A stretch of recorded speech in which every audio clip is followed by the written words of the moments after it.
અમદાવાદના સાણંદમાં ઝડપાયેલી high profile દારૂ party મુદ્દે કોંગ્રેસના પ્રવક્તા મનીષ દોશીએ સરકાર પર આકરા પ્રહારો કરતા ગંભીર આક્ષેપો કર્યા છે। મનીષ દોશીએ જણાવ્યું છે કે ગુજરાતમાં નશાબંધીના મામલે સરકારના ચાવવાના અને દેખાડવાના દાંત અલગ છે અને હપ્તા રાજના કારણે જ નશાબંધીનો કાયદો માત્ર કાગળ પર રહી ગયો છે।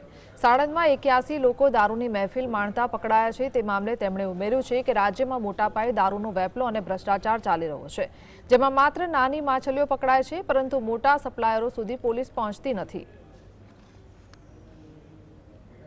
ભારતીય જનતા પાર્ટીની ભ્રષ્ટ સરકાર હપ્તારાજ અને એના કારણે ગુજરાતમાં નશાબંધીનો કાયદો કાગળ ઉપર છે।